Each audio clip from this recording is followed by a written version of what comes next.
Why do you not understand my sin? They answered him, we be Abraham's seed, and were never in bondage to any man. How sayest thou, ye shall be made free? Jesus answered them, verily, verily, I say unto you, whosoever committeth sin is the servant of sin, and the servant abideth not in the house forever, but the Son abideth forever. If the Son therefore shall make you free, ye shall be free indeed. I know that ye are Abraham's seed, but ye seek to kill me, because my word hath no place in you. I speak that which I have seen with my... Hello, good morning. Welcome to Line by Line Bible Studies. We're continuing today in the book of Genesis, chapter 4. We're going to pick up at verse 13, but we're going to read the whole chapter first, so we keep it all in context. And Adam knew Eve, his wife, and she conceived and bare Cain, and said, I have gotten a man from the Lord. And she again bare his brother Abel, and Abel was a keeper of sheep, but Cain was a tiller of the ground. And in the process of time it came to pass that Cain brought of the fruit of the ground an offering to the Lord. And Abel, he also brought of the firstlings of his flock and of the fat thereof. And the Lord had respect unto Abel and to his offering, but unto Cain and to his offering he had not respect. And Cain was very wroth, and his countenance fell. And the Lord said unto Cain, Why art thou wroth? And why is thy countenance fallen? If thou doest well, shalt thou not be accepted? And if thou doest not well, sin lieth at the door. And unto thee shall be his desire, and thou shalt rule over him. Bad translation there, probably. And Cain talked with Abel his brother, and it came to pass when they were in the field, that Cain rose up against Abel his brother, and slew him. And the Lord said unto Cain, Where is Abel thy brother? And he said, I know not, am I my brother's keeper? And he said, What hast thou done? The voice of thy brother's blood crieth unto me from the ground. And now art thou cursed from the earth, which hath opened her mouth to receive thy brother's blood from thy hand. When thou tillest the ground, it shall not henceforth yield unto thee her strength. A fugitive and a vagabond shalt thou be in the earth.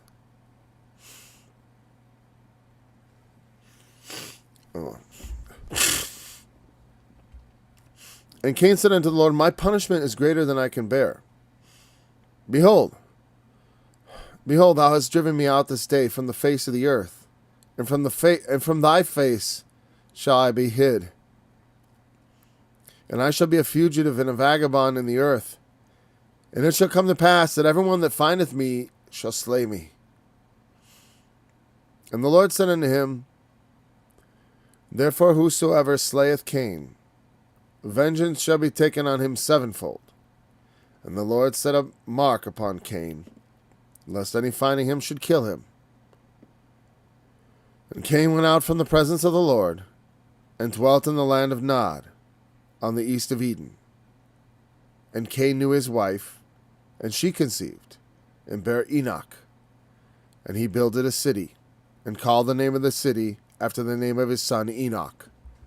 And unto Enoch he was born Irad. And Irad begat Mehujael. And Mehujael begat Methusael. And Methusael begat Lamech. And Lamech took unto him 2 wives. The name of the one was Adah, and the name of the other Zillah. And Adah bare Jabal. He was the father of such as dwell in tents, and of such as have cattle. And his brother name was Jubal. He was the father of all such as handle the harp and organ. And Zillah, she also bare Tubal-Cain, an instructor of every artificer in brass and iron. with the sister, and the sister of Tubal-Cain was Naamah. And Lamech said unto his wives, Adah and Zillah, Hear my voice, ye wives of Lamech. Hearken unto my speech, for I have slain a man to my wounding, and a young man to my hurt. If Cain shall be avenged sevenfold, truly Lamech 70 and sevenfold. And Adam knew his wife again, and she bare a son, and called his name Seth. For God said, She hath appointed me another seed, instead of Abel whom Cain slew.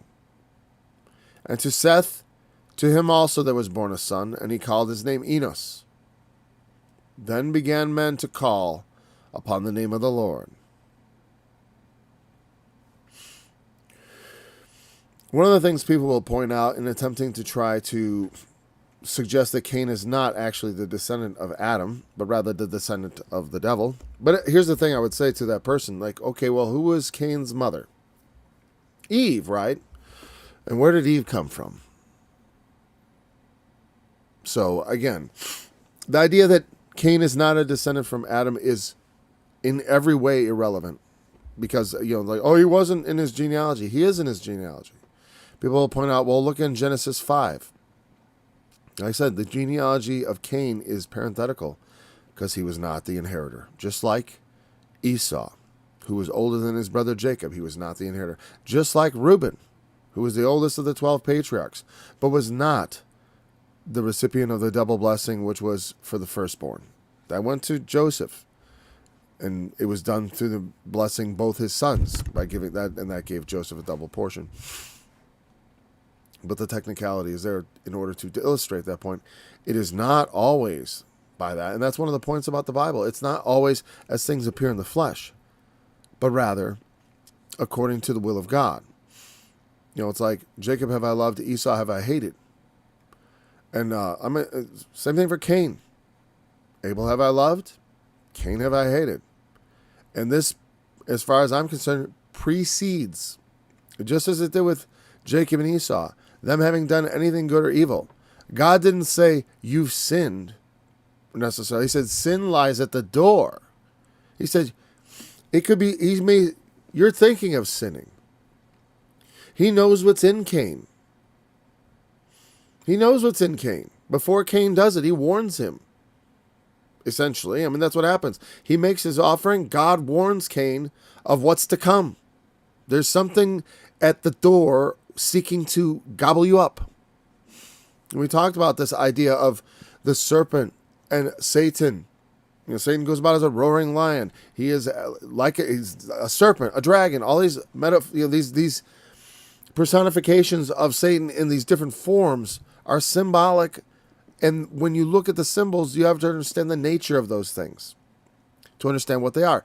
Like someone was pointing out the demonic statue that they put in New York with the tentacled arms and the horns on their head. And they said the horns represent liberation. I'm like, horns represent power. They always do. You don't get to choose what symbols mean. That's power she's riding on her head. The power in the many tentacles arms is to reach in all the wombs and strip the children out, obviously. That's what that beast looks like. That's the abortion beast that they've raised up with its many tentacled arms. They should put a fetus on the end of every one of those arms. In fact, that would make an interesting little cartoon, wouldn't it? Anyways, bring little horn beasts to life. But anyways, so you see where their minds are.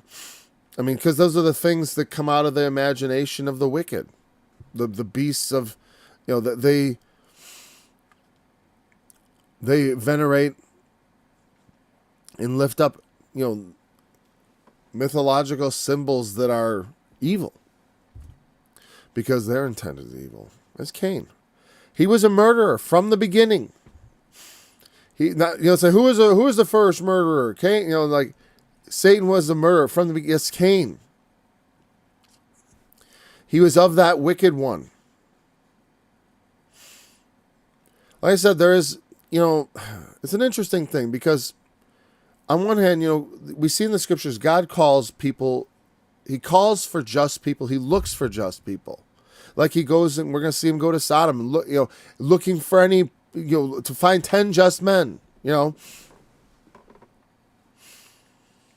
find people who are willing to stand up for what's right, for what God has shown us, because we kind of know. We reject those things and say, no, we do it like this is what's right. We make up the rules. That's what man wants. This is the way we do it here. We have our own special rules. We don't go by those conscience laden. We built up traditions that beat that stuff down, that exclude godliness, because ungodliness is so much more attractive. That's why so many of man's religions is ungodly. That's why if you look at the tendency, there's like reformation, but there's corruption first and then reformation, because there's always corruption in structures of the earthly construction and organizations and such. But also in just because of and why is that? Because of the nature of individuals. Men of corrupt minds infiltrate. Men of corrupt intent. But there's this interesting thing that I'm pointing out is that, while on the one hand, we're all sinners, and we cannot earn our salvation. But at the same time, God, it says, those that fear God and love righteousness are acceptable with God. Those among the heathen, like it was talking about Cornelius. That's what I'm citing from the book of Acts, right? That, that there's a certain, he has shown thee, O man, what is good and what the Lord requires of thee, but to do justly and to love mercy and to walk humbly with their God. But at the same time, he offers such sinners, even as Paul, who went so far as to persecute the church of God, and other men of fairly, we all, like Paul said, such were some of you. And when he talks about such were some of you, he's talking about some pretty significant sins. So, even when looking at Cain, even when looking at Judas, though, I do not want to regard myself as utterly unlike them. Because I know that while in many ways in life, there are people who have gone much farther in wickedness than I would ever dare. And I don't know to what degree I would attribute it to that word dare. Is it so much that I'm better than them, or I don't dare because of the built-in consequences which I perceive better than they do? Kind of like the Balaam's ass, who could see the angel with the sword standing right there and preferred not to go forward. So, fearing God on that level requires us to see God on some level.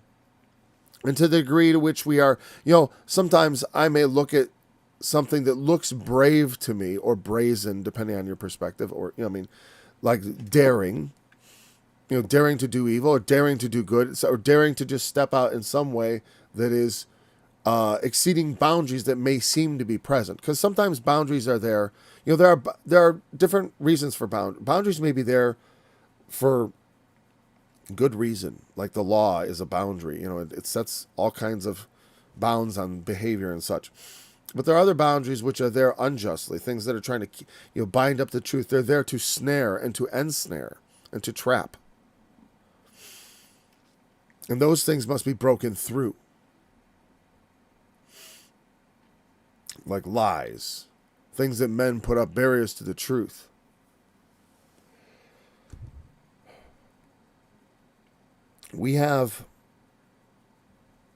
God has come to us with this offer that we make our way back to that tree of life.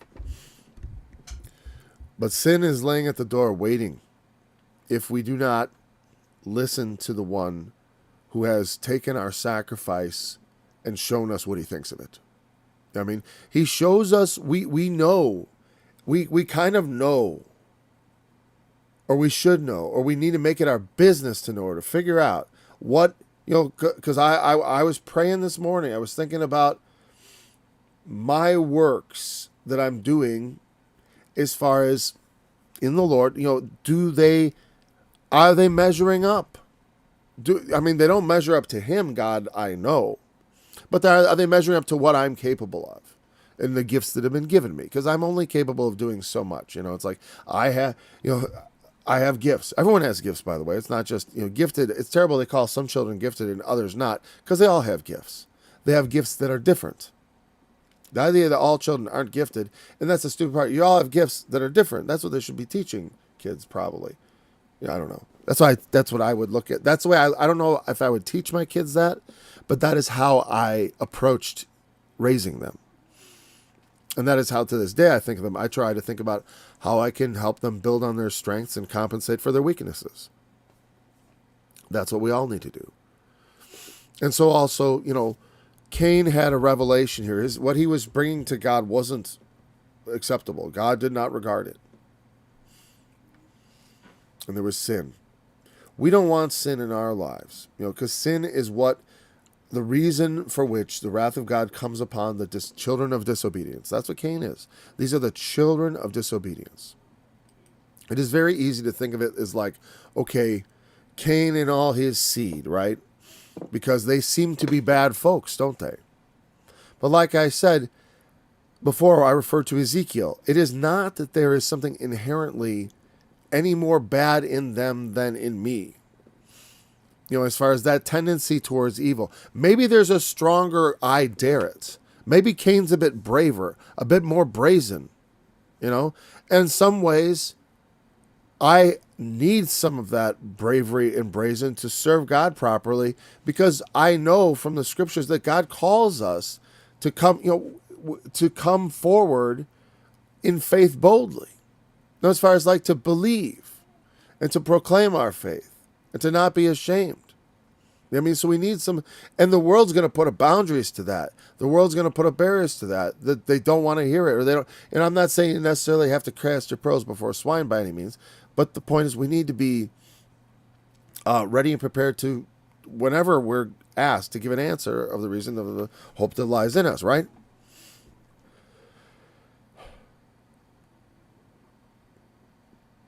I just find that whole aspect of God's looking for righteous people, but we're not righteous. But he'll take us anyways. I guess that's what I'm talking about. He'll take us anyways. We may not be as bold as Cain. And I'm going to put it that way in a sense. Because I know I don't think I'm less evil necessarily. I like to think so. I like to think I have more innate compassion. But even so, that would just be a gift. And believe me, I don't think I have more innate compassion or whatever. It's like, I don't think that's it at all. I'm not going to compare myself to Cain. I have my own gifts and problems. And I always look at as my gifts sometimes like things that are wrong with me, or that I view as wrong, let's say, that are, what do we call it, pathological or whatever. Maybe that word's too strong, right? But things that seem out of sorts, right? My personality and stuff. I trace it back often to maybe a gift that isn't being used properly, or, in certain aspects of my things that God has given us. He's given this, not just me. We're given things.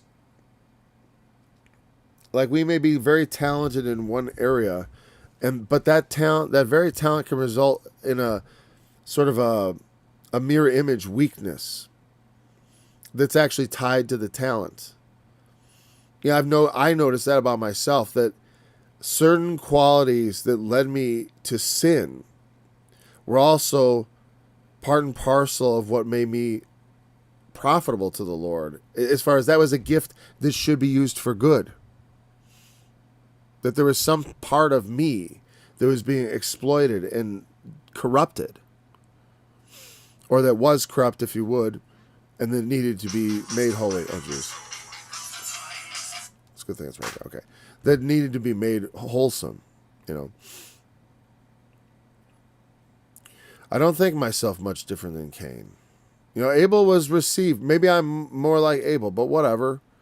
We all exist. Not everything we do is perfectly acceptable before God. I think we all know that we don't always end up like we're not always Abel, offering up the perfect offering, being completely pleasing to God. I've had probably moments, right? We've all, I know when I call out to the Lord, when he was sent his Holy Spirit, I was accepted of him in that moment. And actually from that moment on, when I was praying, I remember I thought some thought, right? And it was a good thought. and good for me.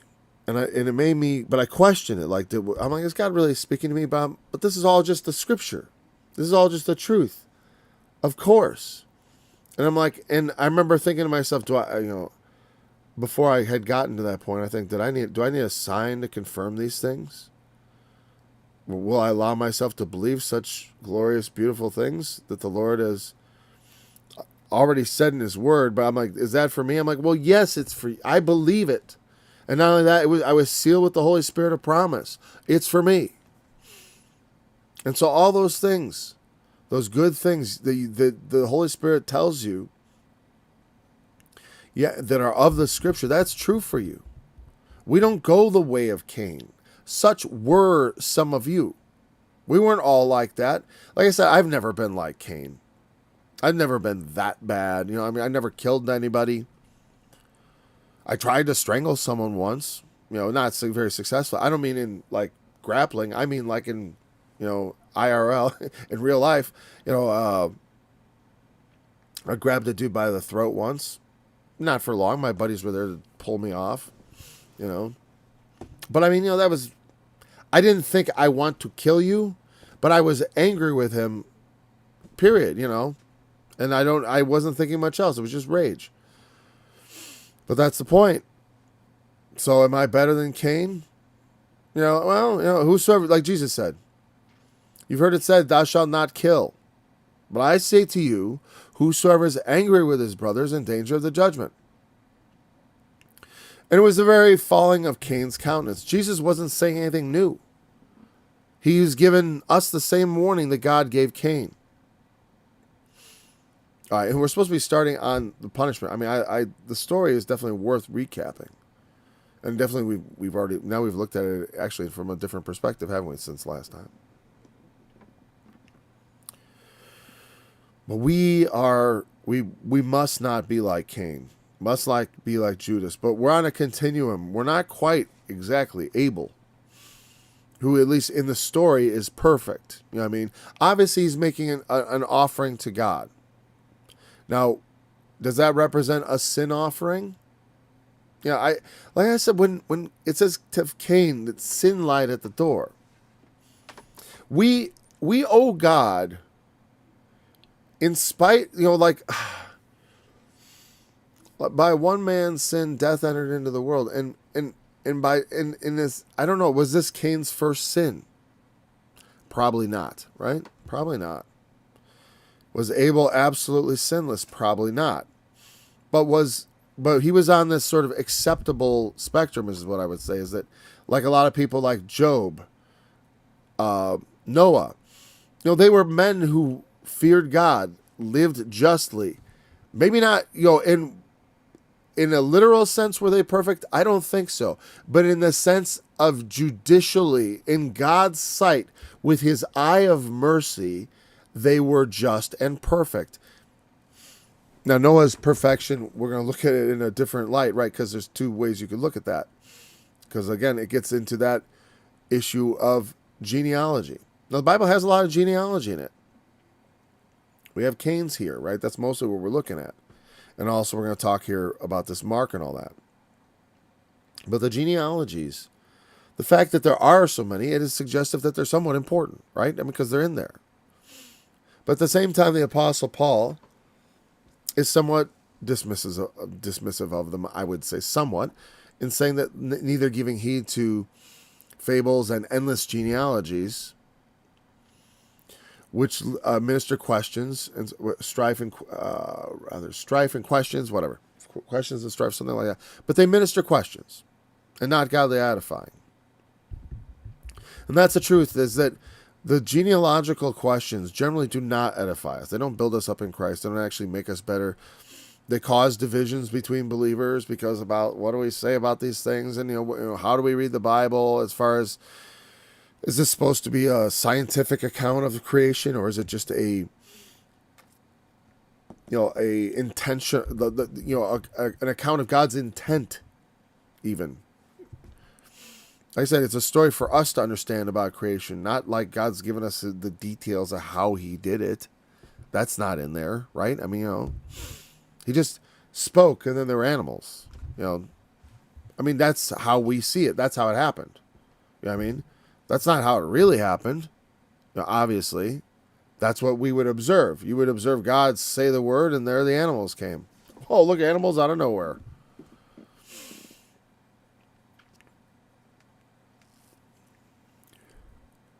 And that's pretty much how it seems. Is they don't seem to have come from anywhere. There's just information about how they live and how they reproduce, their DNA.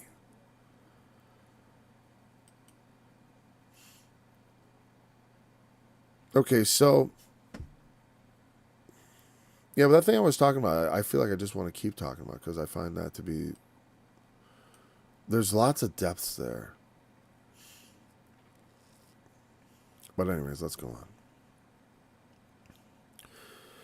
Now, it's driven me out this day because there's so much here, so much depth here to think about, right? My punishment is greater than I can bear. Interesting.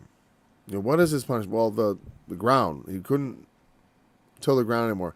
Now, if that had been his life work up to that point, I mean, who knows? Cain was a tiller of the ground. Abel was a keeper of sheep. And so the loss of that, he could not, now it would no longer yield to him. But a fugitive and vagabond, I think that was the part. Because being a fugitive and vagabond, meaning you're going to be driven out from among men because you killed someone. He's definitely the first murderer among men. You know, you could accuse Satan of murder in that, you know, people will say Satan, he was a murderer from the beginning, no doubt. Because he is also, you know, sort of in his deception, a murderer of mankind. Like, right, the serpent by his lies. Because, I mean, if I lie to someone and someone says, like, hey, is the bridge out ahead? And I say, no, the bridge is fine. Just drive full speed. You know, I've killed them. That's killing someone. That's murder. And so Satan surely murdered man in the garden. I mean, in that sense. Man willingly put the gun to his head, obviously. It's funny because someone had a question about suicide, and it's coming up now. Because there is a sort of like willing and unwilling aspect to it, obviously. It's not technically suicide, but there is a sort of a suicidal thing to it. It's like you do undone by your own hand. But really, in all our experience, then all our sins are sort of like suicide. You know what I mean? It's like because the wages of sin is death. I mean, it's not so much suicide as it is just the payment, what we got coming for what we've done. So he says, I'm going to be a fugitive and a vagabond. Let's look at those words because I don't remember looking at them any time in particular. I think I probably have looked at them, and the reason I'm not remembering it is because there's nothing particularly memorable about it. But let's see.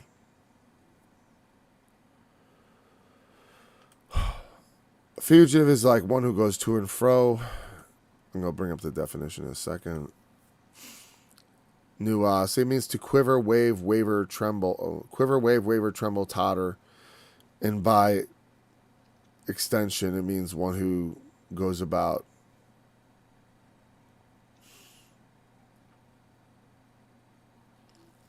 To be tossed about.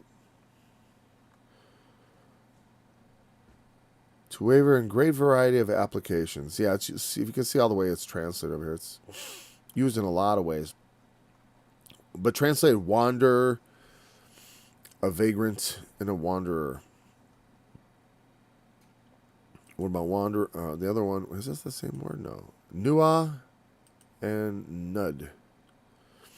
That means to move to and fro, to wander, flutter. They basically are synonyms. You know, a fugitive and a vagabond, just like in English, those are basically the same thing. Yep. All right, there we go. So that's why I don't remember the definitions, because it's pretty much what you see is what you get. But that means you're not going to, unlike the settled life maybe you had become accustomed to or you would prefer. Because that would be, Abel was the keeper of sheep. Cain was the tiller of the ground. You know, it doesn't say he was miserable, but now he would be miserable, even though already the ground had been cursed for Adam's sake, right? But now, even more so for Cain personally, I suppose. This leads people to believe that none of Cain's descendants could be farmers. Well, I don't know about that so much as since Cain stopped farming, he would have to find other things to do. And so that could have become somewhat traditional. That is also not to say that there are no farmers in his line any more than that each of these descendants is the only descendant. Because it only lists one descendant of each generation. There were other sons and daughters born to him, of course, because there's otherwise. I mean, if you're a biblical literalist, you have to have them having like 12 to 15 kids in every generation, each woman, to start catching up. Because we need a lot of people. And so, what am I saying? More than Adam has to be the father of hundreds, right? Because he lives exceedingly long. They all live ridiculously, I say, at least to us, ridiculously long ages. I think that's part of why we have trouble with the genealogies. It's because those periods of time are so long, it makes us question it.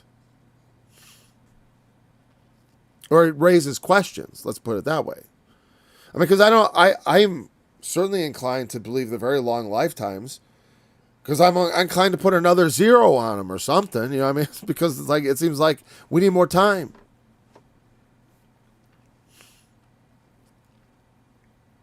And certainly for that aspect, I think that part, increasing the length of men's lives. If anything I would change in Genesis, I would add more time to the patriarch's time. Or I don't know what. I don't know. We're going to talk about that when we get to the genealogies, at least a bit. Everyone that findeth me shall slay me. He's the murderer. That's the law that's instituted later on. That by man, when a man slays a man, by man's hands, he must be slain. Why is Cain given the exception? This is something I've always wondered about, and I'm asking right now, hoping the Holy Spirit will give me some sort of guidance. Because why? Why is he to be protected? Why does God, he himself also is not killed immediately? Just as when Adam transgressed and ate of the tree, right? He didn't, the judgment was deferred to the end of his life. But his life would end. And so death passed upon all men, right? Until Christ. But that part about it has always boggled my mind. Why? Why is Cain spared? Why does God say, okay, whoever slays Cain, vengeance shall be taken on him sevenfold? It's so interesting. Is it just because we're at the beginning and God doesn't want any more killing because there's few people? And who's he talking about? What people? Isn't it just Adam and Eve and Cain? Well, obviously not. That's why one of the points. Now we presume always Abel died childless, because otherwise they wouldn't need to replace him. So it seems they must have been young. But again, Cain is immediately able to find a wife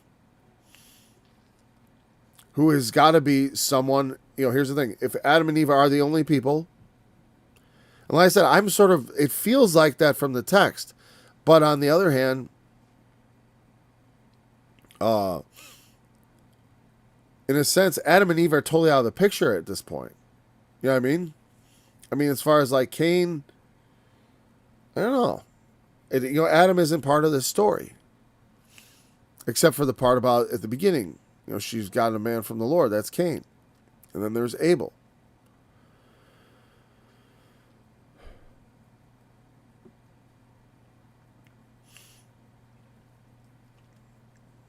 And so I guess I've always sort of provisionally thought of it as,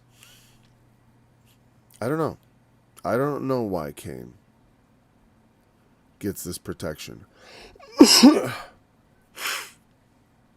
And the Lord sets a mark on him. Some people compare this to the mark of the beast. And I suppose so. You know, it makes me think of, all right, here's the thing that starts coming to my mind here. Thank you, Holy Spirit. Like the parable of the tares. That there is a purpose for the tare's existence. That, and maybe at this first instance, that is the illustration that Cain has done something evil. But he is not to be removed from creation entirely by God at this outset. You know, this is the first murder. So he's not taking murderers out of the picture. You remember when it said, if you don't do well, if you're not accepted, if God doesn't accept your offering, so to speak, what you've sort of brought up to show to God is, you know, what I'm up to. He's not regarding it. And he envied and hated his brother. Right?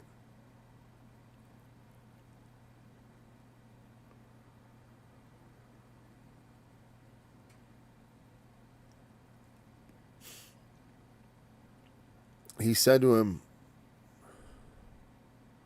right, sin lies at the door. Sin is always lying at the door. You know, the poor you always have among you. The wicked you have among you always, at least till the end when the Lord puts it away. I think about the parable of the tares. You know, we're not going to uproot all the wicked, lest while we uproot them, you tear out the righteous as well.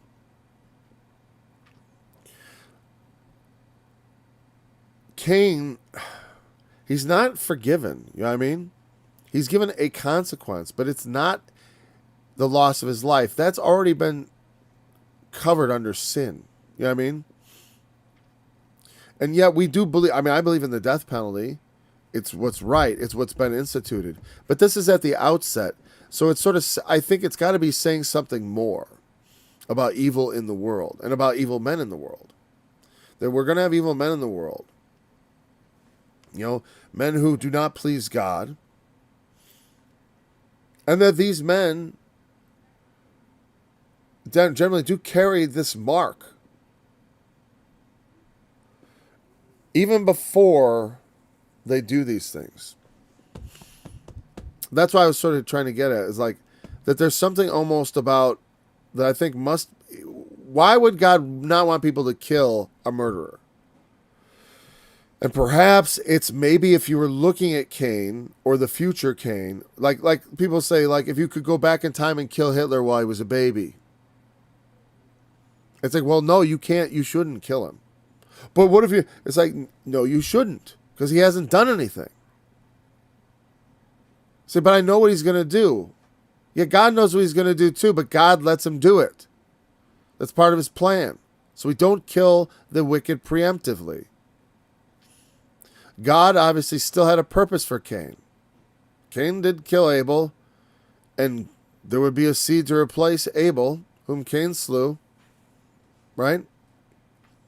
But Cain yet has to live. He must go on and live and continue in the world as he would have. You know, and Cain is Cain, who was of that wicked one, and slew his brother.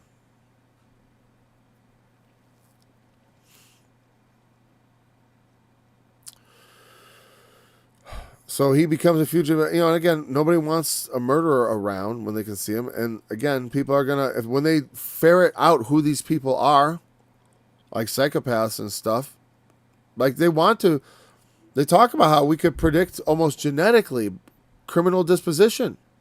Like I said, there's a certain degree to which I am righteous because I have a switch or something in me that won't allow me to cross certain boundaries.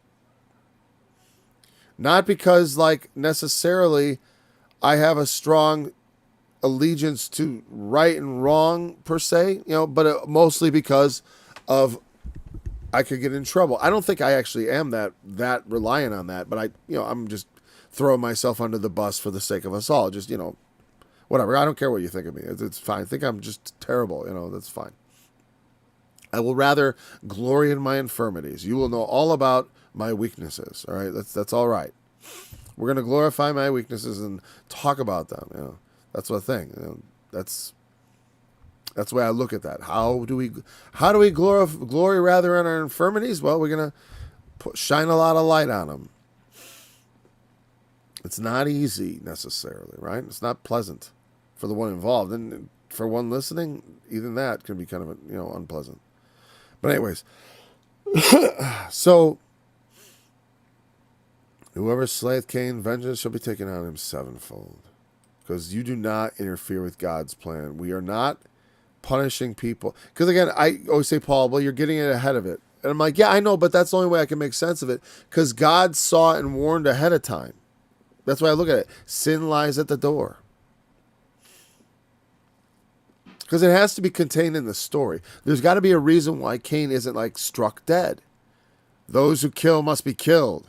Adam, slay him. Why is that not the story? Why do we have Abraham offering up Isaac and not Adam putting down Cain? His own son he raised. It's a murderer. Well, maybe that's why. Adam, it's like your son's a murderer. I don't know. It's a very mysterious aspect, I think. Because it's not what we think of as like normal justice, but it definitely makes sense in the story. Cain knows it's wrong. It's not like he did it innocently, and not like it's not like Adam and Eve even in the garden, just the disobedience. He hadn't been told not to kill anybody. This is actually, in that sense, this is the first sin of conscience. First sin of conscience. Perhaps. Well, recorded. It's the first recorded sin of conscience. It's the first conscience murder. That's for sure. Other than Satan's murder of mankind. But Satan's not a man and he's not in the context, right? That's why we don't worry about that. That's why I said death entering into the world. It's like, it's our world that matters. Like I said, does God write this about the beasts or for our sake? These things were written for our sake, not for the sake of animals and for the sake of, and much less for the sake of pleasing scientists. All right. I think I realized I just deleted part of that accidentally. There we go, him. So he was marked, and that mark somehow let people know that he shouldn't be killed. That's fascinating. I don't, the mark of the beast, I mentioned that comparison. I don't know much more than it being a mark what we could say. Obviously, Cain was of that wicked one. And he had, and his deeds brought about this mark being placed on him. So also, we have the mark of the beast, which is put upon the forehead or in the hand. And of course, symbolically, having a mark in your forehead, like they have the seal of God in their forehead, speaks to some sort of spiritual, psychological, well, not psychological, I was going to say more like spiritual, or not psychological. There's a word similar. Whatever. It's protection of the mind, of the psyche, whatever. Maybe that's the word I was looking for. I mean, like, we are sealed against deception and delusion. We are sealed against the temptations and such, or whatever else that happens to represent. And so the mark that is on Cain, notice we get a seal, because it's a little different symbolically, because the seal of God is protecting something inside. It's obviously related to salvation. The idea of the sealing means that there's something authoritative ruling over that person. A mark is also an authoritative thing, but it's usually like, we'll mark all the cattle we're going to destroy. We're going to mark all the trees we're going to cut down. We're going to mark all, that's what that mark is for. That's why it's a mark and not a seal. And why we get a seal and not a mark. We don't wear the mark of the Lamb. The seal of God and of the Lamb. All right, so he has this mark. And this is going to be recognized by other people as stay away from, whatever.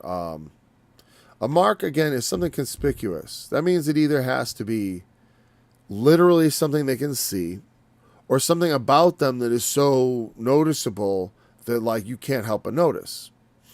I mean, like I said, it's a, a marked. There's all kinds of ways that people can be marked. You know what I mean?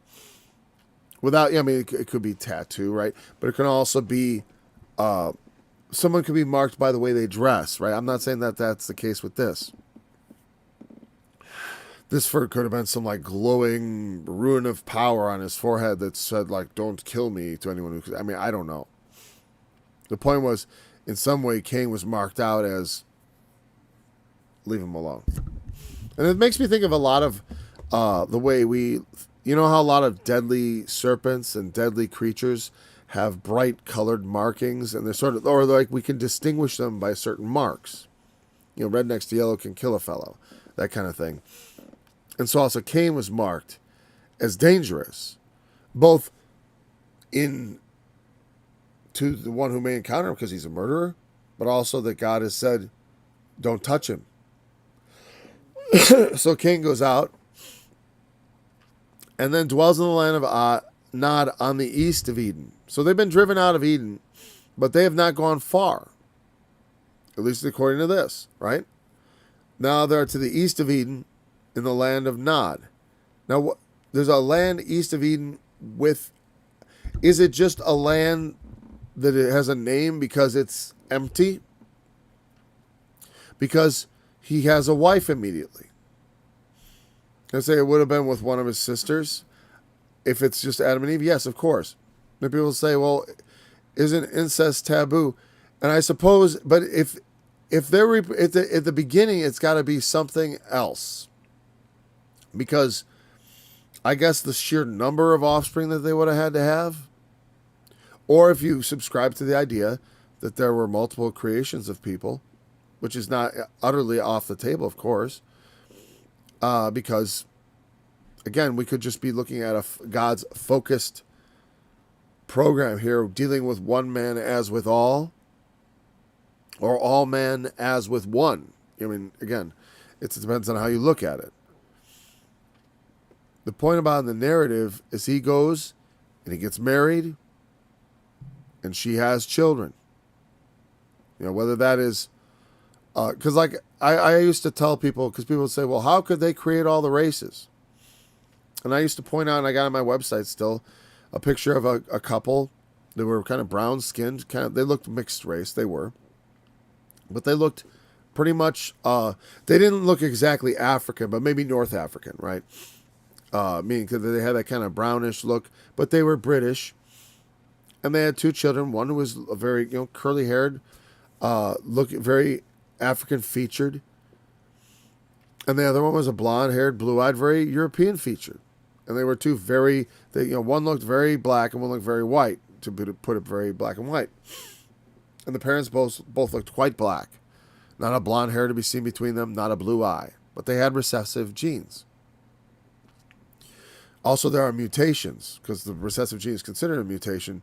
So you could have, the original men would be somewhat different from us genetically. And also, a lot of the diseases that come from inbreeding are a result of that later degradation of our DNA that comes. That's one of the problems I have with evolution. I was telling my kids the other day, is that though I accept a lot of the truth of it, meaning there's some aspects of it which are obviously true, there's certain evidence which is obviously true, but all the conclusions they draw are not necessarily true, and that's obvious because they still are arguing about it among themselves, so that we know they don't know everything they think they know, or they try to make people think they know. It's always, for public consumption, there's always these like things put out that are, based on, I remember my biology textbook showed at the beginning of time, like this little lightning bolt in this primordial soup. It's all just fantasy, really. Because that's all it is, really, at that point. It's just some sort of conjecture. It's not science, but it was in a science book. But anyways, there's got to be some more people that he's going to marry. And he's either finding them elsewhere, or it's from among his immediate siblings. And that would be, again, it sounds like, okay, he went in the land of not in East of Eden. He might have been there for years then, before a girl showed up. Technically related to him, a sibling, but not someone he grew up with or something weird like that. That's the thing. Is like what makes it weird is like you grow up with someone, you develop a certain kind of close familial relationship, which is supposed to be kind of I don't know the word platonic or I mean it's supposed to be just non-sexual, right? You only take a sexual relationship with your sexual partner, and that doesn't happen until maturity. Childhood sort of cub relationships are very different, and they're affectionate, but they don't translate into that. That always feels there's something about being raised in the same litter that makes you instinctively move away, which is good because of the problem of the genetic interbreeding. But if you are not now, but if you haven't grown up knowing them like that, as Cain would have, if he, let's say this happens when he and Abel are, let's say, the only two. Cain goes into the land of Nod. Some decades later, another daughter of Adam shows up having, sinned or whatever, and like followed after looking for Cain. Where's Cain? I'm just saying. Okay, that's not in the story. But he would not have known her as a sister, even though she was technically a sister. So, and in that sense, there would have been, and again, not that we need to worry about Cain's sinful or unsinful state, but the question is, they would all have to take wives and husbands of what are essentially siblings or cousins pretty quick, right? Because as certain come to maturity, there's going to be quickly first, second, third cousins available in not too short a order. So, I do think, our DNA probably has built into it a lot more than what we understand now. That's for sure. And so, the fact that we're just all so different is amazing. But there's a lot of genetic information out there, and it's stunning. So, I don't know. I know, but certainly, I got the incest question isn't a big deal here because, like I said, it's not. It's not hard to see how you could avoid uncomfortable relationships just by leaving, and then someone comes you've never met before. It's like, well, she's technically your sister, but it's not like your sister Joan here that you grew up with and that from when you were a kid and you used to play in the mud together. It's not the same. And everyone you should all understand that, because it's like that's the main. I think that's what puts it in us and what makes it wrong. Because we have a different kind of relationship there. And it's also wrong for pragmatic reasons, because it can result, but like I said, that is mostly through generational inbreeding. It's not like always, like they always talk about the dangers of inbreeding, but they do it with dogs, and it does not like consistently result in like just animals that are defective. But if you inbreed them a lot, yes, it will. And in a lot of very inbred populations, such as the Amish, they have certain genetic diseases that start cropping up among them because of their limited genetic pool. And that's the thing.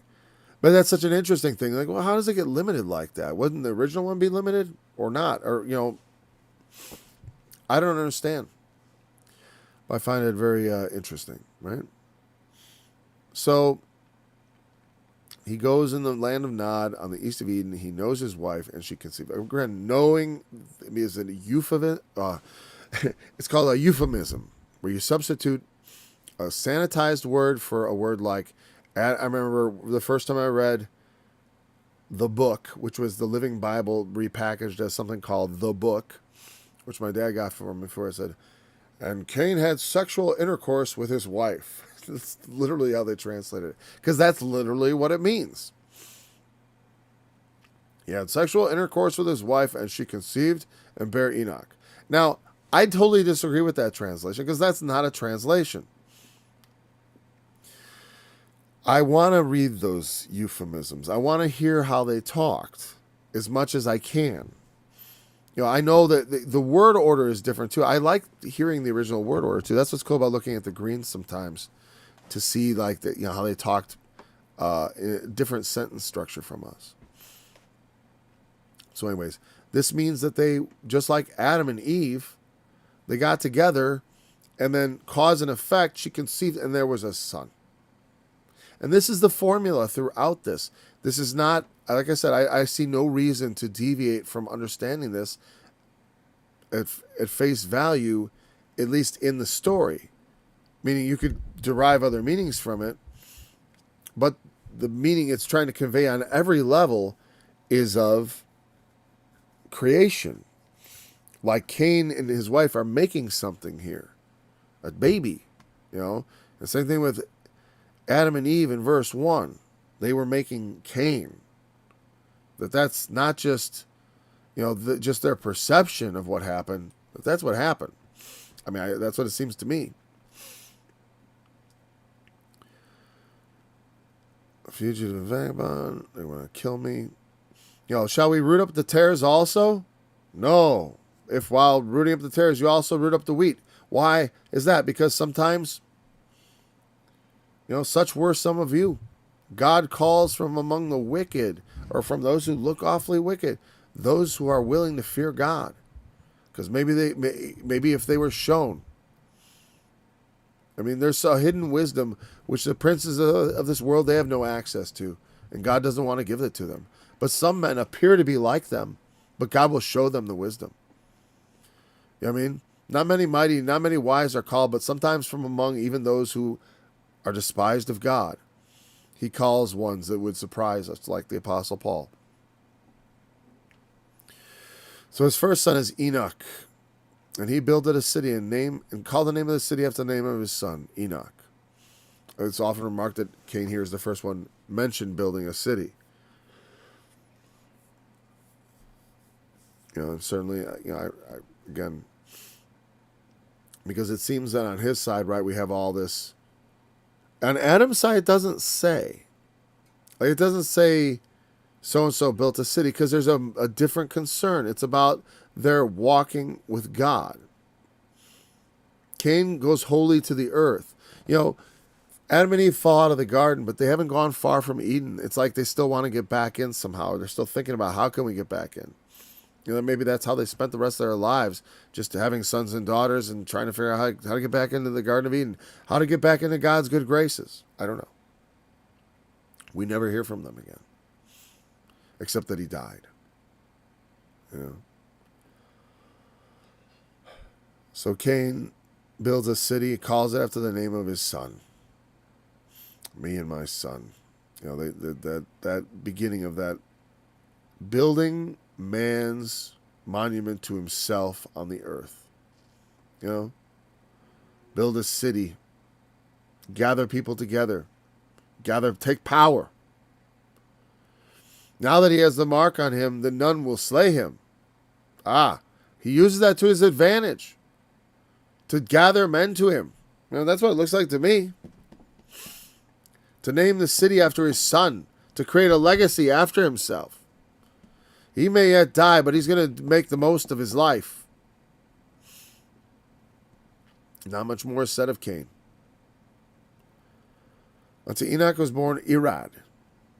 And Irad begat Mehujael, and Mehujael begat Methusael, and Methusael begat Lamech. Now, a lot of the names are very similar to the names in the lines of Adam, and some are downright identical. And I remember I was taught that was some sort of like they're impostoring. I don't know, because it makes me, in the whole thing, wonder. There's a lot of questions that all this opens up that I don't have the answers to, right? Now, Lamech is the next one we get a little more information on. He takes him 2 wives. This must be remarkable. Adah and Zillah. Lamech takes him 2 wives, and he also has another little thing come on, right? He has 2 wives, and one, and they get named because he had 2, interestingly. Well, because all the other ones get to be wife of. He takes 2. So you got to identify them as individuals. And each one of them bear a brother. Are they brothers by a different No, Zillah. Okay, Ada bear two. Jabal and Jubal. One is the such as dwell in tents. Now, what does he mean, father of? Does that mean everyone who is born of him, literally, are those who live in tents? That means everyone who ever dwelt in a tent is a son of Jubal. Everyone who handles a harp or organ, you're technically a son of Jubal. You know what I mean? Is that what it means? Well, not. I would say in the sense of like. I think I've said this before. When we say someone is the father of something, or he's the father of modern computing, or he's the father of the railroad industry, or I'm trying to think of people who I would be appropriate to say are the father of something. You may have heard that. Like Madison, wasn't he considered the father of the Constitution? Because it was he was the main driver writing it. James Madison. So he was sort of the father of it. You know, people who are regarded as the first and also who take care of it.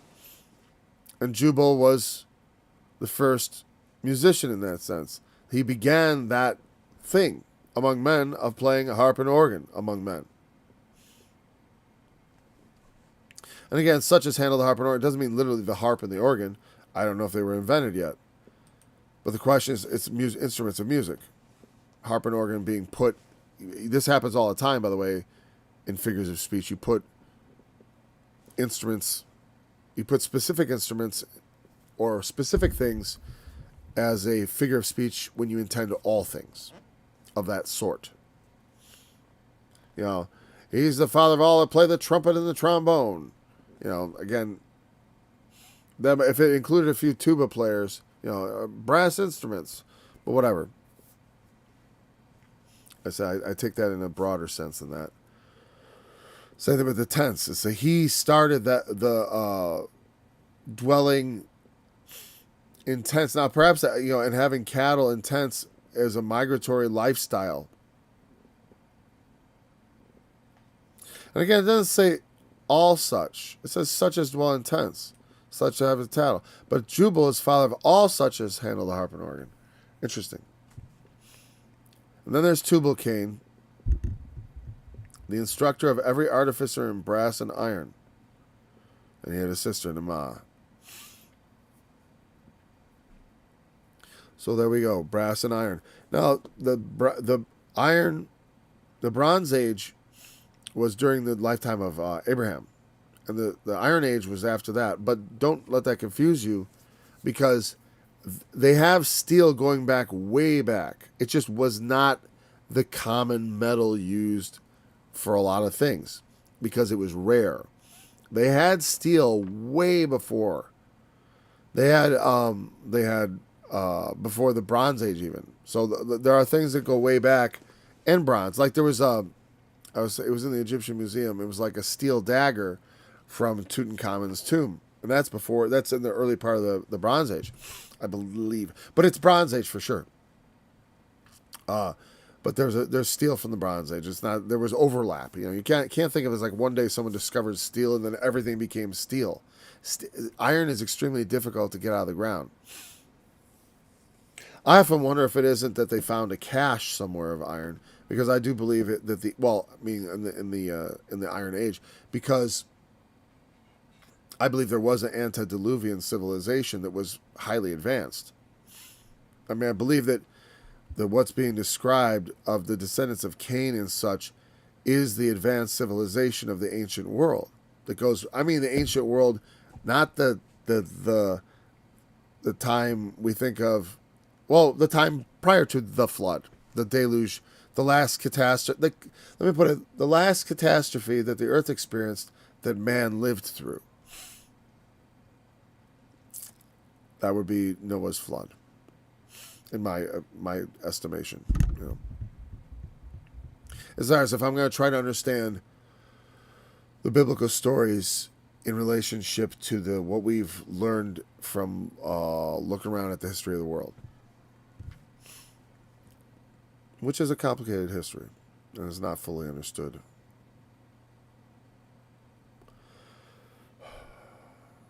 Okay, we're short on time. So Lamech and his wives. I guess we'll start there and then we'll get. Let me see. How much more of the chapter does that leave? Yeah, I just need to take a little bit of that. We cannot quickly go through this, but we'll talk about that. Avenge 70 and sevenfold. 77 times. Not sure what to make of that precisely, but I think he doesn't understand it either. I think that's the problem. Is Tubal-Cain doesn't understand that he isn't Cain. Or, I mean, was it Tubal? It was Lamech, not Tubal-Cain. Sorry. So we'll pick it up at verse 23 tomorrow. We'll probably pick it up. I think we'll start reading at the beginning of the generations of Cain there. And then probably read it into chapter 5. And hopefully cover all of chapter 5. Well, we'll see. We'll see. Anyway, so thanks for joining me. You know what's cool is I was looking. I have now in my brain solidified. I understand the difference between the Septuagint and the Masoretic text in the book of Genesis. And we will cover that, and I will explain to you exactly the difference in the genealogies. And we'll talk about what are we going to think about that, you know, or what do I think about it anyways, or what are some thoughts we might consider also, huh? So thanks for joining me. I'll be back again tomorrow, Lord willing. Until then. Why do you not understand my speech? Even because ye cannot hear my word. The ear of your father, the devil, and the lust of your father, you will do. He was a murderer from the beginning and abode not in the truth, because there is no truth in him. When he speaketh the lie, he speaketh of his own, for he is a liar and the father of it. And because I tell you the truth, you believe me not. Which of you convinceth me of sin?